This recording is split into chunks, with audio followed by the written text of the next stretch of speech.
Welcome in, guys. Hope everyone had a good weekend. Patrick Mahomes is inevitable. Pulls it out. Chiefs +2. That was John's Super Bowl bet. Shout out to everybody who tuned in on Friday. You guys knew I was on the under in this game, and it was sweaty. Had to go through overtime to get the cover, but we stay under 47.5 as well. Crazy game. Saw some of your guys' comments on Friday. You guys overreacting to what I said about Brock Purdy. Look, at the end of the day, this is the best roster in football. It wasn't good enough now. Now I'm just going to have a decision to make. Do you pay Brock Purdy eventually? Do you let him go? I mean, once you pay him, this roster is a lot worse. So essentially, that was my take on that. But Patrick Mahomes and the Chiefs, elite defense, 2 elite drives late in the game, once in regulation to go force overtime, and then obviously the game-winning drive. And that's just what happens. I mean, the best player on the planet, you pull those games out. John, you had that score right there, about 1 point off again. I believe it was Rams-Bengals 2 years back. You had it just right there as well. 3 straight Super Bowl winners. Got to feel good there. Yeah, 24-23 is what I called that game. But I envisioned it going a different way. Got to say that this is the epitome of sports betting. Did not see San Francisco basically dominating the entire game. But what I did see is if Mahomes has his hands on the ball, if he's the last one to touch the ball, the Chiefs are going to squeak out a close one, and then that's what they did. How they got there, they took the scenic route, needed a drop punt, a blocked extra point. But again, Coach Reed, that being there and winning it just means so much. And my big fear for Kansas City a couple of months ago was this whole Taylor Swift distraction. They were able to not only overcome it, embrace it, and give the best player in the game the ball at the last, and he's going to find a way. And that's what they did. They just found a way. So we called it 24-23. We'll take the 25-22 W when it stays under also. In a game that was a dead under, and there's another.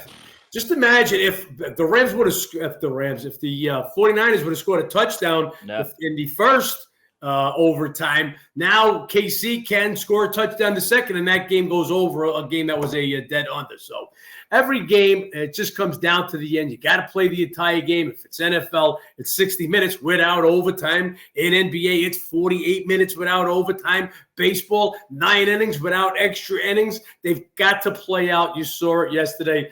The best player in the game and one of the best all-time coaches, certainly when he's got enough time to prepare, they found a way to get it done after looking dead in the first half. So we'll take that W. Absolutely. Niners had their opportunities. They could have put it away with a third down execution and late in the fourth, not give Mahomes the ball back, knee it out, kick the field goal. Didn't do that. They could have at least gotten a touchdown on that first drive, 3rd and 4 inside the 10. Can't pull it out there either. So big third downs. Didn't go to McCaffrey, kept the ball in Purdy's hands in both those situations. Better quarterback, won late in the game, and that's what the NFL is. It's been that way for 25 years, and I said it on Friday. It's like Moneyball. You can't change football. That is just how the sport is played, unfortunately. It's quarterbacks league, and that again, my Massa Edge members, you could see what the ratings what I had on it. So they say, how could you like a team if that's what you make the game? Again, that's what the numbers that's your base number. Remember, the ratings guys is always a base number. All the other factors, the who's been there before, the quarterback edge, these are things that you can't measure in the actual rating, and all of those had to be in the Chiefs' favor, and it certainly was. And again, they'll take this win. Kansas City now 3 Super Bowls in 5 years, kind of reminding you of somebody. Oh, yeah, definitely on pace with Brady in that regard. We'll see if that continues. And they just followed the model. The defense yesterday, just phenomenal. I mean, the turnovers they had, both turnovers didn't lead to points. One of them, they turned over in their own territory. They still forced a 3-and-out. Didn't go a field goal. I mean, it's a recipe for success for the next several years, how young their defense is. And they're going to put together scraps offensively. I mean, Kelsey's got, a couple years left. But after that, what Mahomes can do. I mean, this defense is young and talented, and they're going to have to ride the coattails of that. Yep. No, the defense was amazing yesterday. And I mean, San Fran, the pressure that they put on Holmes, they had some push on the line. Bosa and the other end, Young, the Armstead. Young come from Washington. I mean, just getting what kind of a push. It looked like how's Mahomes even get a chance to throw, but they found a way, and that's what the best do. Like the best pitchers. There's days you take your old timers, they'll be in a bullpen warming up, and they just know curveball's not breaking the way it should be. I don't have the zip on my fastball, not turning this pitch over the way I want, but they find the way. And then that's how winning without your best stuff. That's why I was laughing. I'm seeing all these guys that had 49er bets. If you bet the Chiefs, you're an idiot, and you're this. Like, why? You had the better team, you played the better game, and you still lost. So well, if KC played a better game, it would have been a blowout. Sour grapes. We take the Chiefs. And again, as I put in my Instagram story, that makes now Mahomes 11-1-1 as an underdog. Winning and covering all three in this postseason. Ridiculous. And then he came out and said it, and I actually put that quote in my Instagram story also. Kansas City Chiefs are never an underdog. They're not with Mahomes playing. It's just tough. Now they've got 3 Super Bowls in 5 years. How can you make this team an underdog? Really can't. And I mean, it's what KC's done, what Andy Reid's done, the flip of the defense. Fascinating going the next few years. And for those of you guys who did have San Francisco, I had a buddy of mine who's on San Francisco, trying to tell me it was the right side. And I told him, there's no way you can tell me betting against Patrick Mahomes in the Super Bowl is the right side. And you can.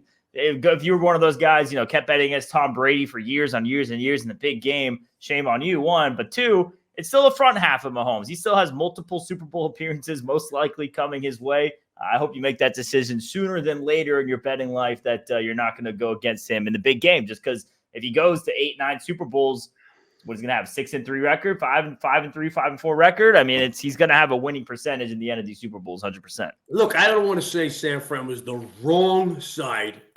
They are what we thought they were. They were better in every facet of the game, pretty much, except if you're a ratings guy, if you're one of my guys who go by the ratings, the only guy that's going to affect the ratings is a quarterback. He's the guy that affects it. So that quarterback edge is just so huge. And when you take it to the Super Bowl, it's just on another level entirely. So, 49ers, better team in every position except the one that's the most important one, and that's Patrick Mahomes. Well, that's the wrap for the NFL season. Nice profitable season for us in that. And as always, guys, if you guys had any crazy bets, any crazy props, who knows what you guys might have had in the Super Bowl, anything you hit, go ahead and drop it in the comments below. Share that with us. Let us know what you guys sweat through yesterday. John, we got a couple days left to NBA before the All-Star break. We got some trades that I haven't really gotten to talk too much about you with because you're sick. So glad to have you back on. We can discuss those a little bit. And we got this massive NBA slate today. Big one today, big one Wednesday, right up until the All-Star break here. Yeah. COVID kicked my ass. Been pretty sick for a couple of weeks. Just fighting my way back. I'm ready now. I'm also ready for a nice little All-Star break, and we'll start taking that. Thursday's the last game. There's going to be 3 games on Thursday. But, yeah, busy card tonight. Not as busy tomorrow. Full packed card Wednesday. So what we've decided not to do the podcast every day. We appreciate the guys coming in every day. It's pretty much the same, but we're just not getting the growth we had hoped for. So maybe less will be more. We're going to cut it down a little bit. Monday, Wednesday, Friday. So we'll be here today, obviously. Not tomorrow. Back on Wednesday. We won't be here Thursday. And then obviously we'll all take a break for the All-Star break. But yeah, I think this is our first chance since the trade deadline. We saw some stuff. We're going to see some more stuff now. Guys like Dinwiddie, he got traded over to Toronto. He'll get bought out. He'll look to join the Lakers. You've got Lowry. He'd get traded to Charlotte a while back. He's going to get bought out. He's looking to join Philadelphia. So now you'll get all these buyouts, and we'll see what we make of teams. I had talked about on Instagram, really liked what the Knicks were able to pull off. They went and pillaged the Pistons. They got Bogdanovich and Burks. That's a lot of scoring off the bench. Oh, yeah. Just what the Knicks needed. Obviously, what they really need is OG, Randall, and Robinson. Yeah. They're banged up right now. Just when the Knicks were in the conversation, they had all kind of health problems. Yeah, the Knicks, it's all health problems for them. I mean, since that hot streak, it's been that a little bit. I'm going to say Lakers lucked out a bit. I mean, landing Dinwiddie, they were hoping to improve their guard depth a little bit. Didn't have to give up any assets for him, which is kind of the big part of it all. They already traded away most of their picks anyway, so they need him. They are so thin. I mean, we got him up. They picked up Vincent from Miami. He's been out basically the whole year. Yep. Reddish in and out of lineup. He's injured right now. They had to use Christie. He got hurt again. So they've just got no depth. They needed Dinwiddie. So that's a nice little pickup for them. Look, again, not a major guy that's going to move stuff, but they need that depth. Oh, yeah. Love the way Russell's been playing lately. Huge. He'll give Russell a little backup. Let's go ahead and start diving on this NBA slate. Any of these teams playing today that have had trades, we'll bring those up a little bit as they go. Philly at Cleveland, top game here on the slate. Philly was playing phenomenal, obviously, up until the Embiid injury. And Cleveland looking like the best team in basketball for the past month right now. Absolutely ridiculous. 17-1, 13-5 against the spread. Number 1 in defensive rating. Number 2 in offensive rating in this stretch. Playing phenomenal basketball. Philly struggling here. They are coming off a win against the Wizards, but over the last 10, just 2-8, 3-7 against the spread. We'll see if they can get it figured out. 76ers, a lot of success in this matchup, but obviously no Embiid. It just makes it really tough to back. Would be Cleveland or nobody. Big number here. I mean, obviously from a numbers perspective, might be a bit steep, might be a bit of an overlay, but two teams trending complete opposite directions right now. I have a really hard time backing Philly in this matchup against Cavs. Would be Cavs or nobody, even on the steep price for me. So we're talking about the trade. So as we said, Lowry going to sign with Philly. Won't be available just yet, but they did pick up Buddy Hield and Cameron Payne from the Pacers. So that's going to be a little help for Philadelphia's depth, who's got the worst bench in the NBA. But look, without Embiid, it just doesn't matter. Right now, Philadelphia, besides Embiid, you got Batum, you got Melton. These guys are out. Philly, all they did was get by a horrible Washington Wizard team in Washington the other day. Cleveland is the hottest team in the NBA right now, 17-1, 13-5 against the spread, red hot at home. Double digits, don't matter. Can't take Philly in this one. We have the Pacers at the Hornets. Halliburton got his minutes back up to 30 this last game. He looked decent, 22 points, 12 dimes, looking back to norm. Turner perfect in that one against a very shorthanded Knicks team. And then you have this Hornets team who has just been miserable, had lost 10 in a row. They got the blessing of this extremely shorthanded Grizzlies team that came into town, took care of business against them in that matchup. Pacers, they won 2 or 3 meetings this year. They won in Charlotte last week by 16. Again, big number here. Slightest of leans to the Hornets. They've been playing a bit better. They hung in with the Raptors. They hung in with the Lakers. They get the win against Memphis. Playing a bit better, covering numbers these last few games. And double digits on the road is always tough. So slightest of leans here to the Hornets. Just not playing great basketball right now. Tough team to back. Yeah, big double-digit favorite here. Pacers, they don't score as high on the road as they do at home. But the one good thing is, again, as Ben mentioned, Halliburton finally getting up to 30 minutes. He had played the 6 prior games 29 minutes or less. So it looks like that he's getting a little better. Again, still listing him as questionable again today. This is turning into the LeBron Anthony Davis deal. They're listing questionable every day he plays. But yeah, Pacers shot 61% against the Knicks in their last game. Charlotte, their win came against the second worst team in the NBA, the Memphis Grizzlies, and Charlotte just snapped a 10-game winning streak. Double digits. Only way you can see Charlotte winning this one if the Pacers fall asleep at the wheel a little bit, but just no interest in betting in Charlotte in this one. I have them rated as the worst team in the NBA. We have Bulls going on to Atlanta. They're coming off a tight overtime loss in Orlando. You have this Hawks team playing much better right now. They get a nice win here against the Rockets. They're 5-1 their last 6 here. 6-2 their last 8 overall, 5-1 their last 6 at home. That one loss against a red-hot Clippers team, so can't hold it too much against them. They're due for some major regression. I mean, they were on pace for the worst against the spread record in NBA history. They're due for some covers, and they're starting to get them a little bit. But matchup history favors Chicago, 6-3, 7-2 against the spread last 9 meetings, 3-1 against the spread last 4 trips to Atlanta. Would be a lean here to Chicago, just with them covering to the number. But I find the number's a bit short. Would be this Hawks team playing a bit better right now. So as far as a spot perspective, slightly leans to the Bulls. But again, Hawks are trending upward. Would stay away from this game entirely. Yeah, both teams playing a little better right now. Both teams at the end of the Eastern Conference in that play-in area, and Atlanta just all of a sudden 6-2 straight up and against the spread their last 8. The last 4 of those games without Clint Capella, Angulo has been doing a real good job for them.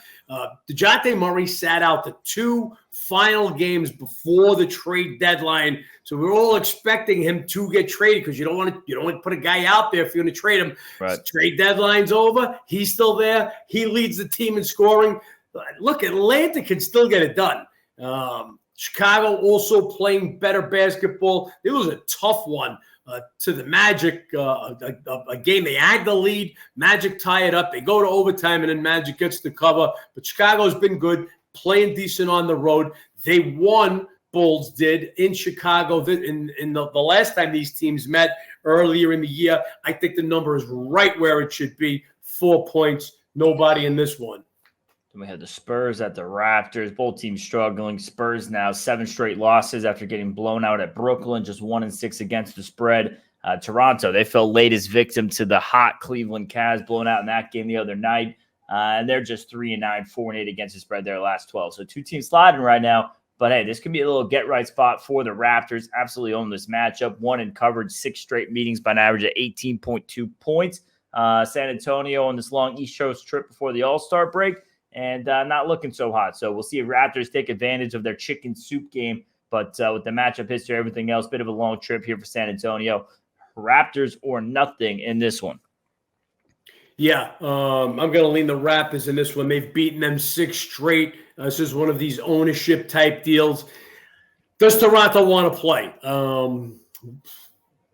We'll see that now. I mean, they're only a couple of games out of one of the play-in spots. It just doesn't look like they want to finish in there. Are they going to tank from February down? As I said the last time I was on, you got 3 teams: Charlotte, Detroit, and Washington that at 8 games have 8 worse losses. Are they going to try to tank all the way down there? It's ridiculous. I think they want to try and build and see what they got with the guys that they have. That's why they cut Dinwiddie loose, because he's not no future in their plans. So they will see what their future looks like. San Antonio, it looks like they've kind of hit the wall. This could be the worst time for a long. You got to remember, Wembanyama, this kid's not used to playing the NBA schedule, and now he could just be hitting that what they call the rookie wall. This is a long road trip that continues on the other side of the All-Star break. This is usually what they call the San Antonio the rodeo road trip. And back in the Duncan, Parker, Ginobili days, this is when the Spurs would kick it into gear. The rodeo trip was the sign like, okay, the second half of the season is here. They would start picking it up and gearing towards the playoffs. This is a different Spurs team than that is. This would be Raptors or nobody for me. As bad as they're playing, Spurs are just playing worse. That's Knicks at Houston. Knicks absolutely own this matchup. 8 straight meetings, 7-1 against the spread. They won the last 3 trips to Houston by an average of almost 20 points. They're just so shorthanded right now. Brunson, he missed a game, comes back, played phenomenal there against the Pacers, but still they lost by 14. With Randall out, OG out, Hartenstein, he missed last game. Sims, he's missed last several games. Mitchell Robinson's been out. You got no size here. I mean, Achua's playing some big minutes trying to make up for it. This is a very, very small Knicks team right now with all the injuries. So right now, not playing good ball. They're 1-3 the last 4, 0-4 against the spread. And Rockets, not the healthiest either. Sengun missed last game. He's questionable. Got to see what's going on with him. Obviously, Van Fleet remains out. Jalen Green been playing better, coming off a triple-double. Would be Knicks or nobody in this game. Bit too steep, though, with all the injuries. And really, if all these bigs are out, we're leaning a little bit to the over. We saw that with the Hawks these last several games, just without Capella, how much more up-tempo they play. A bit more high scoring, obviously, without the bigs. I mean, this is just getting to the point. No defense, no bigs here for the Knicks. A lot of small guards in there. And all they did at the deadline was pick up offensive scoring. So it could be this Knicks team that was dominant with the defense, losing that identity just a bit through injuries. Yeah, Knicks is so short-handed with bigs. They went and signed Taj Gibson to a 10-day contract. They'll get Sims back. It looks like he had an illness. But he had an illness that made him miss 3 days. It's not a simple cold. When you're out for that long, that means guy was sick. Take it from me. I know. I've been out that long.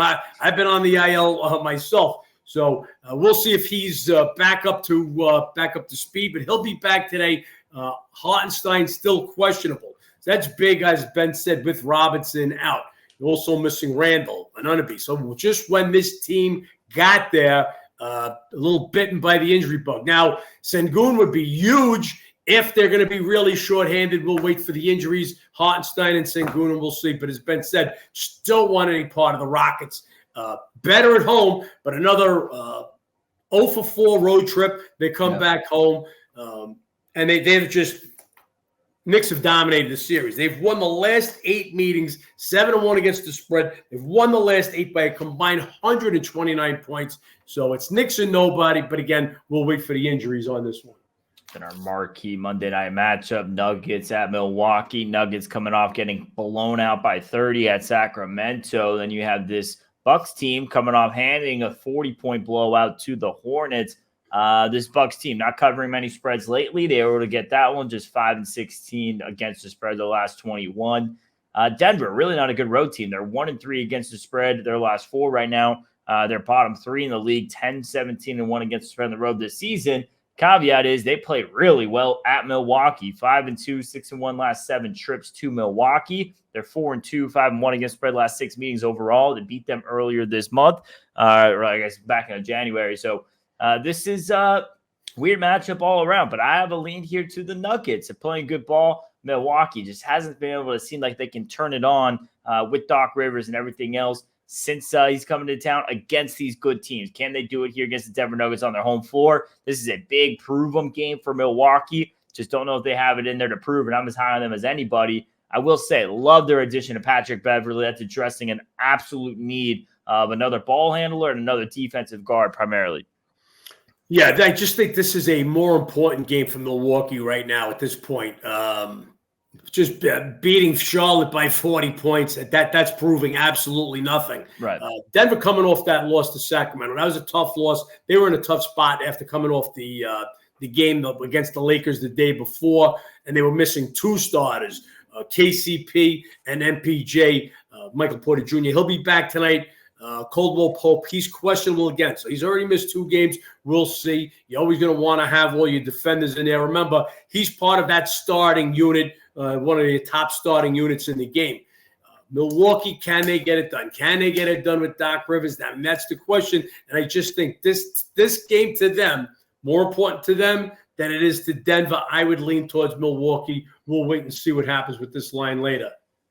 Yeah, Pelicans at Memphis. Zion missed the last game. He's questionable. Sure, he's going to go, but got to wait to see. You have this Grizzlies team coming off a loss to the Hornets. They're not playing great right now. 8 straight losses, 4-4 against the spread. Pelicans coming off a nice win, backdoor cover against the Blazers in a really low-scoring game, 93-84. Playing pretty good on the road. Matchup history. Pelicans got him opening night. And you had the Grizzlies come back. John Morant's first game back. They get him in New Orleans. They get him in New Orleans again the following game. And this is now going back. Obviously, no John Morant. So is this a Pelicans a little bit of double home revenge coming in? No Morant, going to take it out on the 8-9 guys Grizzlies are playing with at this point. Not looking to lay here double digits on the road. But again, Pelicans are nobody. Double home revenge. And they seem to be taking care of business here against these bottom tier teams. Yeah, Memphis decimated. We've been talking about it all year. Then they go to Charlotte, and they get beat up by Charlotte Hornets, the only team that's even worse than they are. They had some luck so far this year with 2 wins at New Orleans. New Orleans had beat them the opening night. I don't think they're going to let them get away with that one. Pelicans are coming back from Portland, where they rested Zion in that game, that being a back-to-back. This is the state of your NBA today. Your stars don't play in these games in back-to-back, especially if it's against a lesser opponent.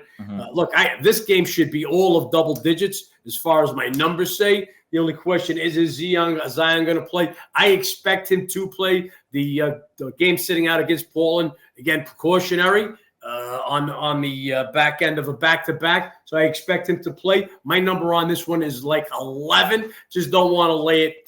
This is 4th and 6 for the Pelicans on the road. Tough to lay those double digits for that backdoor. And remember, Memphis, your lowest scoring team in the NBA. So expect a little bit of a lower scoring game. The 10 points in a low scoring game just means a lot more when it's against 2 high flying teams. Then you have Wizards at Dallas. Wizards coming off a loss to that shorthanded Sixers team at home. They actually had some big performances. Jones, Avdija, Kuzma all played pretty well in that one. 6 straight losses for them, 2-4 against the spread, but 5-0 against spread last 5 road games. Second best against the spread road team in the NBA this season. They just keep hanging within the number. Mavs looked really good there against OKC on Saturday. Absolutely dominated that game from start to finish.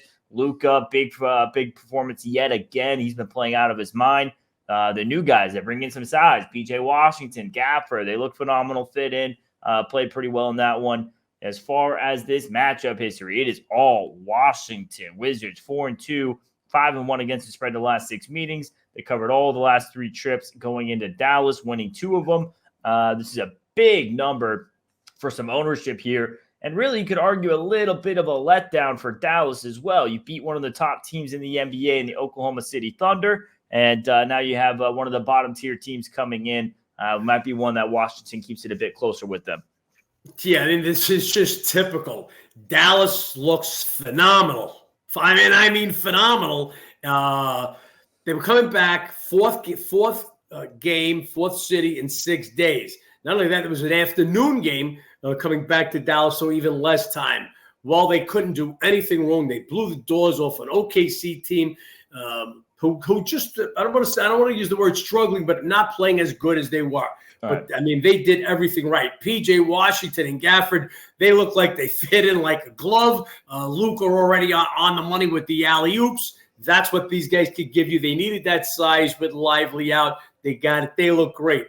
Obviously, they're going to come and they're going to lose to the Wizards today, the worst team, the team that gives up the most points in the NBA. Wizards have had their number. The NBA is a crazy game, but this is what we talk about with matchups.